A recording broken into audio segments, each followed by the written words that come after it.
రాష్ట్ర పారిశ్రామిక అభివృద్ధికి మచిలీపట్నం పోర్టు ఎంతో ఊతమిస్తోందని భావిస్తున్న ప్రభుత్వం దీని నిర్మాణాన్ని ప్రతిష్టాత్మకంగా తీసుకుంది. నవయుగ కంపెనీ ఈ పనులు చేపడుతోంది.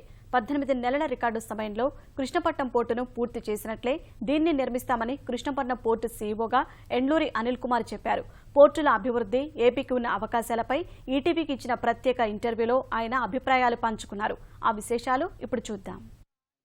ఆంధ్రప్రదేశ్కు నౌకాయానం ద్వారా ఎగుమతులు దిగుమతులకు అనేక అవకాశాలు ఉన్నాయి. అయితే అభివృద్ధి ఎంతవరకు సాధ్యం, భవిష్యత్తులో నౌకాయానం ద్వారా విదేశాలకు ఎగుమతులు చేసుకునే విషయంలో ఎటువంటి పాత్ర ఆంధ్రప్రదేశ్ పోషించాలి అనే విషయంపై చెప్పడానికి దేశంలోనే తొలి ప్రైవేటు పోర్టు కృష్ణపట్నం పోర్టు సీఈఓగా ఎండ్లూరి అనిల్ కుమార్ మనతో పాటు ఉన్నారు.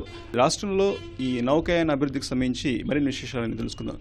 సార్, ప్రస్తుతం కృష్ణపట్నం పోర్టు సంబంధించి అభివృద్ధి అనేది వేగంగా జరుగుతుంది. దీంట్లో మీ పాత్ర కానీ మన నవయుగ పాత్ర ఏ విధంగా ఉంది? కృష్ణపట్నం పోర్టు ఇప్పటికి ప్రారంభించి 8 సంవత్సరాలు అయింది. 8 సంవత్సరాల్లో ఎంతో అభివృద్ధి చెందింది. ఇప్పుడు పోర్టు కెపాసిటీ 80 మిలియన్ టన్నులు ఉంది. మనం 40 మిలియన్ టన్నులు చేయగలుగుతున్నాం. భవిష్యత్తులో ఇది 200 మిలియన్ టన్నులుగా అభివృద్ధి చెందే అవకాశం ఉంది. మనం ఇప్పుడు ఫేజ్ 2 డెవలప్మెంట్లో ఉన్నాం. ఫేజ్ 2 కన్స్ట్రక్షన్ అయిపోయాక ఫేజ్ 3లోకి వెళ్తాము. దశాబ్దాల చరిత్ర ఉంది ప్రభుత్వ పోర్టులకి. అదేవిధంగా విదేశాల్లో కూడా కొన్ని ప్రైవేట్ పోర్టులు వేగంగా అభివృద్ధి చెందుతున్నాయి. మన ప్రైవేట్ పోర్టులు కానీ అదేవిధంగా గవర్నమెంట్ పోర్టులు కానీ అనుకున్న స్థాయిలో మనం డెవలప్ కాకపోవడానికి ఉన్న హర్డిల్స్ ఏంటంటారు? పాత రోజుల్లో ఏంటంటే గవర్నమెంట్లోనే డెసిషన్ మేకింగ్ ప్రాసెస్ కొంచెం స్లోగా ఉండేది. ప్లస్ మనం పోర్టు అభివృద్ధి కానీ లేదా ట్రేడ్ కానీ వరల్డ్ ట్రేడ్ అండ్ కామర్స్ మీద మనం అంత ఫోకస్ పెట్టలేదేమో అనిపిస్తూ ఉంది. ఇప్పుడు ఇండియా కూడా చాలా ఫోకస్డ్గా ఉంది. ప్రైమ్ మినిస్టర్ గారు కానీ సీఎం గారు కానీ port led development, Indian trade develop చేయాలి, ఇండియాని ఒక ఆర్థిక శక్తిగా దాన్ని మలచాలని అనుకుంటా పోర్ట్ లెడ్ డెవలప్మెంట్ మీద ఫోకస్ చేస్తున్నారు. దానిలో భాగంగానే సాగర్మాల ప్రాజెక్ట్స్ అని చెప్పి పోర్ట్ కనెక్టివిటీ కానీ పోర్ట్స్ డెవలప్మెంట్ కానీ పోర్ట్స్ మోడర్నైజేషన్ కానీ వీటన్నిటి మీద ఫోకస్ చేయడంతో పాటు ఫండ్స్ కూడా అలాట్ చేయడం జరుగుతూ ఉంది. సో దీని మూలన గవర్నమెంట్ పోర్ట్స్ కూడా ఫాస్ట్గా గ్రో అవుతున్నాయి. ఇప్పుడు ఇంప్రూవ్ కూడా చేస్తున్నాయి ఎఫిషియన్సీస్ని. ఆ రకంగా ఇప్పుడు కృష్ణపట్నం పోర్టు ప్రపంచంలోనే బెస్ట్ పోర్ట్స్ ఏమన్నా వాటి ఎఫిషియన్సీని పోటీ పడగల స్టేజ్కి ఎదిగింది. మచిలీపట్నం పోర్టు విషయంలో కూడా నవయుగ దీన్ని టేకప్ చేయబోతుందని అనిపిస్తుంది. ప్రస్తుతం పనులు కానీ గవర్నమెంట్ దగ్గర నుంచి మీకు అంటే రావాల్సిన కానీ ఎంతవరకు ప్రస్తుతం పనులు సాగే అవకాశం ఉందండి? మచిలీపట్నం పోర్టును కూడా అంతే వేగంగా అంతే పెద్ద పోర్టుగా గొప్ప పోర్టుగా అభివృద్ధి చేయాలనేది మన సంకల్పం. గవర్నమెంట్ వారు కూడా ఇప్పుడు దాని గురించి ఉన్న బాటిల్ నెక్స్ అన్ని తొలగించి అక్కడ ఉన్న ప్రజల అపోహలన్నీ తొలగించి దాన్ని ల్యాండ్ ఎక్విజిషన్ అయిపోయి ల్యాండ్ కనుక ఇవ్వడం జరిగితే వెంటనే పనులు ప్రారంభిస్తాం. అంటే ల్యాండ్ ఎక్విజిషన్ విషయంలో రకరకాల వార్తలు వస్తాయి. 8,000 ఎకరాలు అసలు మీరు పెట్టిన ప్రపోజల్ ఎంత, గవర్నమెంట్ ఎంత ఇచ్చేందుకు సిద్ధమైందంటారు? 1 పోర్టు, 2 ఇండస్ట్రియలైజేషన్ ఇండస్ట్రీస్ కోసం.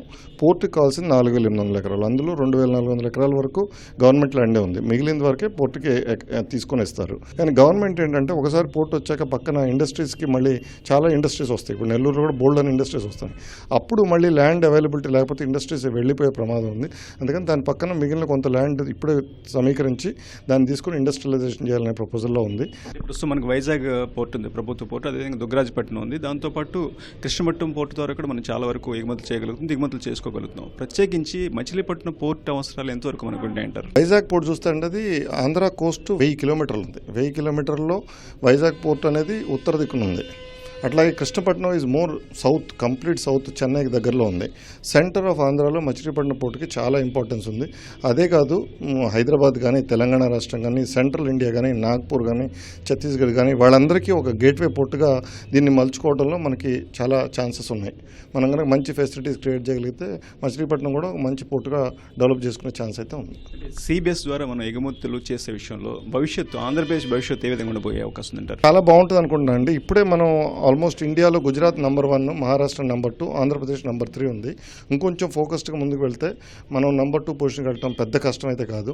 అలా ఒక స్ట్రాటజిక్గా మనం ప్లాన్ చేసుకొని పోర్టు ద్వారా ఇండస్ట్రియలైజేషన్తో పాటు port related infrastructure, port related skilling and educational activities, then tourism, ఇవన్నీ కనుక ప్లాన్ చేసుకొని ఇంటిగ్రేటెడ్ అప్రోచ్లోకి వెళ్తే డెఫినెట్గా మనకి చాలా బాగుంటుందండి. ఎందుకంటే ఏపీకి ఆ స్ట్రెంగ్త్ ఉంది.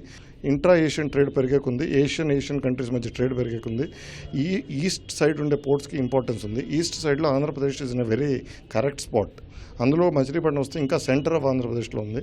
సో డెఫినెట్గా బాగుంటుందండి. జిఎస్టీ బిల్లు రావడం వల్ల ప్రత్యేకించి పోర్ట్స్ ద్వారా కానీ అదేవిధంగా ఎగుమతులు దిగుమతులకు సంబంధించి ఎటువంటి ఉపయోగం అనుకుందంటారు? చాలా బాగుంటుందండి. జిఎస్టీ బిల్ చాలా ఇంపార్టెంట్. ఎందుకంటే సప్లై చైన్లో చాలా ఎలిమెంట్స్ ఉంటాయి. పోర్ట్ తర్వాత పోర్ట్ లోపల హ్యాండ్లింగ్ చేసేవాళ్ళు తర్వాత వేర్ హౌస్ వాళ్ళు, ట్రక్ వాళ్ళు, ట్రైన్, లేదా మళ్ళీ సమ్టైమ్స్ మళ్ళీ ఫ్లైట్లోకి వెళ్తే ఇలా మల్టిపుల్ లేయర్స్ ఉంటుంది సప్లై చైన్లో. ప్రతి చోట ట్యాక్సేషన్ అవుతుందంటే మల్టిపుల్ లేయర్ ఆఫ్ ట్యాక్సేషన్ అవడం, దెన్ ఓవరాల్ కాస్ట్ పెరిగిపోయే ఛాన్స్ ఉంది. ఒకసారి జిఎస్టీ రావడం జరిగితే ఇవన్నీ తగ్గిపోయి ఫాస్ట్గా అభివృద్ధి చెందే ఛాన్స్ అయితే ఉందండి. పారిశ్రామికంగా మనం అందిపుచ్చుకోవాల్సిన అవసరాలు ఏపీ నుంచి ఏమన్నాయని మీరు చెప్తారు? ఏపీ నుంచి ప్రధానంగా అంటే అగ్రి ఎక్స్పోర్ట్స్ బాగా అవుతున్నాయండి. ఫర్ ఎగ్జాంపుల్ సీ ఫుడ్ చాలా బాగా అవుతుంది. Tobacco, cotton, chillies, granite export అవుతా ఉంది. సో అన్నీ ఇంకా మనం ఫినిష్డ్ గూడ్స్ లాగా వెళ్ళట్లేదు, కొన్నే వెళ్తున్నాయి. సో మనం ఇండస్ట్రియలైజేషన్ చేసుకుని ఫినిష్డ్ ప్రొడక్ట్స్, ఫినిష్డ్ గూడ్స్ కన్నా ఎక్స్పోర్ట్ చేయగలిగితే ఆ జాబ్స్ మన రాష్ట్రంలో క్రియేట్ అవుతాయి, ఆ ట్యాక్సేషన్ మనకు వస్తుంది, ఆ అభివృద్ధి మనకు వస్తుంది. సో మన అగ్రి ఇండస్ట్రీస్ కానీ లేకపోతే మనకి చాలా మినరల్స్ ఉన్నాయి, ఆ మినరల్ బేస్డ్ ఇండస్ట్రీస్ కానీ ఎంకరేజ్ చేసుకొని ఇండస్ట్రియలైజేషన్ ద్వారా ముందుకు వెళ్ళగలిగితే డెఫినెట్గా మన రాష్ట్రానికి మంచి భవిష్యత్తు ఉంటుంది. రోడ్ ట్రాన్స్పోర్టేషన్ సంబంధించి అంటే షిప్ యార్డ్ చేరుకోవడానికి చాలా హర్డిల్స్ ఉన్నాయి. దాంతో ఎక్కువ కన్జంప్షన్ అనేది పెట్రోల్ అవ్వచ్చు, వేరే విధంగా కన్జంప్షన్ డిలేస్ అవుతున్నాయి. ఈ డిలేస్ని అధిగమించాలంటే మనం సాధారణంగా గవర్నమెంట్కి మీరు ఎటువంటి సూచన చేస్తారు? పోర్ట్స్ కనెక్టివిటీ రోడ్ ప్రాజెక్ట్స్ చాలా ఇంపార్టెంట్ అండి. ఇప్పుడు సాగర్మాల కింద గవర్నమెంట్ ఆఫ్ ఇండియా చాలా అంబిషియస్గా మంచి రోడ్ ప్రాజెక్ట్స్ అనౌన్స్ చేశారు. In fact Sagarmala first the national perspective ప్లాన్లో ఎక్కువ రోడ్స్ మన ఆంధ్ర పోర్ట్స్కే ఉన్నాయి.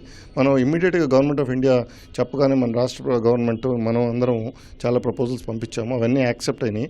ఆ రోడ్స్ అన్ని త్వరగా కానీ మనం వేయించుకోగలిగితే డెఫినెట్గా ఈ ప్రాబ్లమ్స్ అన్ని సాల్వ్ అవుతాయి. చివరికి చెప్పండి సార్, మచిలీపట్నం పోర్ట్ అనేది చాలా ఇప్పుడు ఇండియా అంతా ఆసక్తిగా చూస్తున్న పోర్ట్ అది. దానికి అనుమతులు ప్రభుత్వం నుంచి ల్యాండ్ ఎక్విజిషన్ అన్ని పూర్తయితే మనం ఎప్పుడులా కంప్లీట్ చేయగలం? దీనికోసం నవయుగ కంపెనీ ఎంత పెట్టుబడి పెట్టబోతుంది? కృష్ణపట్నంలో 18 నెలల్లో పోర్టు కట్టగలిగాం. 18 నెలలు కాకపోయినా 24 నెలల్లో ఇక్కడ పోర్టు తీసుకురావడం అంత కష్టం అని అనుకోవట్లేదు. అంతే ఫోకస్డ్గా నవయుగ మేమందరం కూడా ముందుకు వెళ్ళాలనే ప్రయత్నంలో ఉన్నాము. ప్రభుత్వ అనుమతులన్నీ సక్రమంగా త్వరితగతిన లభిస్తే 18 నెలల్లోనే మచిలీపట్నం పోర్టును ప్రారంభించి ఎగుమతులు ప్రారంభించే అవకాశం ఉందని చెప్పి ఏండ్లూరు అనిల్ కుమార్ గారు చెప్తున్నారు. కెమెరా నాగరాజుతో నాగాంజనేయులు, ఈటీ న్యూస్, విజయవాడ.